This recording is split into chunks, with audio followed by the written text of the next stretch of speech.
मायावती का जन्मदिन है। अपने 70वें जन्मदिन पर प्रेस कॉन्फ्रेंस की मायावती ने और 2027 चुनाव को लेकर ब्राह्मण कार्ड भी खेल दिया। मायावती ने कहा कि बसपा सरकार में ब्राह्मणों को पूरा सम्मान मिला, जबकि बीजेपी सरकार में ब्राह्मणों की उपेक्षा हुई।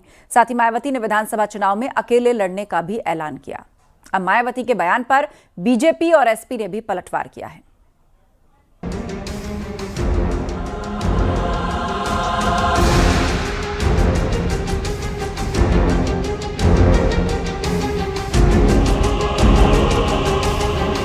आज मायावती अपना 70वां जन्मदिन मना रही हैं। सीएम योगी आदित्यनाथ और सपा प्रमुख अखिलेश यादव ने बीएसपी सुप्रीमो मायावती को उनके जन्मदिन पर बधाई दी। अखिलेश ने उन्हें भाजपा विरोधी संघर्ष जारी रखने को कहा। वहीं मायावती ने प्रेस कॉन्फ्रेंस में एसपी और बीजेपी दोनों पर निशाना साधा। मायावती ने कहा, समाजवादी पार्टी के शासन के दौरान गुंडों, माफियाओं और अपराधियों का राज था। दलितों का सबसे ज्यादा शोषण हुआ। 2 जून 1995 को लखनऊ गेट हाउस में बीएसपी ने एसपी के साथ गठबंधन तोड़ने के बाद हजारों सपाई गुंडों ने सरकारी मशीनरी का इस्तेमाल करके मुझे जान से मारने की कोशिश की। ये बात किसी से छिपी नहीं है।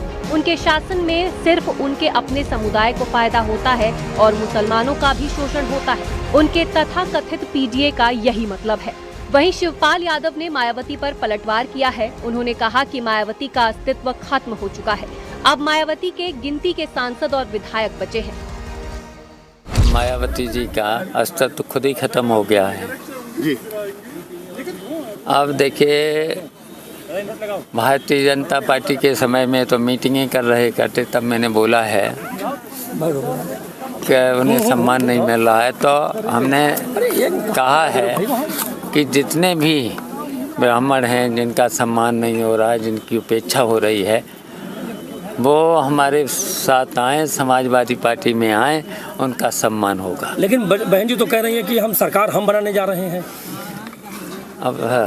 अब आपने पिछले चुनाव अब देख लिए हैं, उनके कितने एमएलए हैं, कितने एमपी हैं। मायावती ने 2027 चुनाव को लेकर ब्राह्मण कार्ड खेल दिया है। मायावती ने कहा है कि ब्राह्मणों को अब किसी का बाटी चोखा नहीं खाना चाहिए।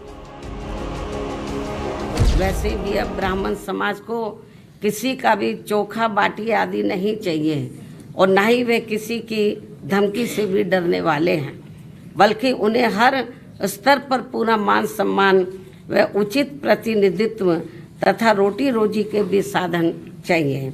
साथ ही इनके ऊपर कोई भी जुर्म, जाति आदि नहीं होनी चाहिए, जो ये सब इनकी चाहत अभी तक बीएसपी की सरकार में ही पूरी हुई। मायावती के ब्राह्मण कार्ड पर बीजेपी ने निशाना साधा है। यूपी बीजेपी अध्यक्ष पंकज चौधरी ने कहा कि ब्राह्मणों को लेकर बीजेपी को बीएसपी से सर्टिफिकेट लेने की जरूरत नहीं है। 2027 में जनता फिर बीएसपी को जवाब देगी।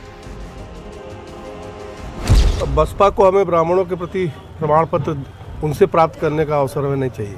वो कह रही हम सरकार बनाने जा रहे हैं और हम ब्राह्मणों को टिकट देने का काम करेंगे अकेले। अब तो उत्तर प्रदेश की जनता ही 27 में उसका जवाब देगी। मायावती ने 2027 में विधानसभा चुनाव में अकेले लड़ने का भी ऐलान किया है। अब हमारी पार्टी उत्तर प्रदेश सहित पूरे देश में विधानसभा व लोकसभा का भी आम चुनाव अकेले ही लड़ना ज़्यादा बेहतर समझती है और यूपी में जब इस बार चुनाव होगा अकेले ही चुनाव लड़ेगी। कोई गलतफहमी किसी को भी अपने आप में पैदा नहीं करनी चाहिए। बसपा कार्यकर्ता पूरे प्रदेश में मायावती के जन्मदिन को जन कल्याणकारी दिवस के तौर पर मना रहे हैं। वहीं मायावती ने जो विपक्ष पर सवाल उठाए हैं, उस पर सियासी घमासान जारी है। Bureau report, news 18, Uttar Pradesh, Uttarakhand.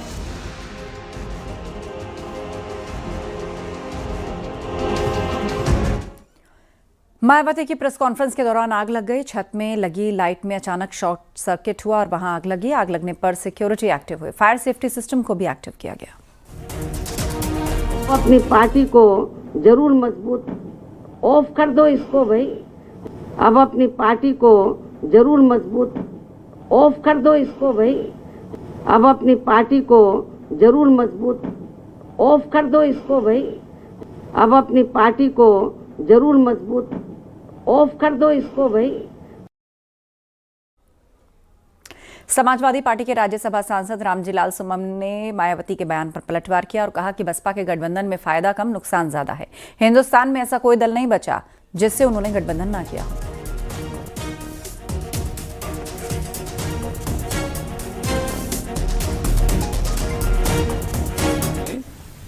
उन्हें क्या निर्णय करना है ये उनका अपना फैसला है, लेकिन जहां तक गठबंधन का सवाल है, मैं समझता हूं उनका अनुभव ठीक ही होगा, क्योंकि हिंदुस्तान में कोई राजनीतिक पार्टी ऐसी बची नहीं जिससे उन्होंने गठबंधन न किया हो। तो उनका अपना सोच है, लेकिन मैं समझता हूं कि जिस प्रकार की वो भाषा बोल रही हैं ये कोई राजनीतिक भाषा नहीं है। पुराने अनुभव ये बताते हैं कि समय समय पर परिस्थितियों को देख करके वो गठबंधन करती रही हैं। उन्हें क्या करना है वो जाने।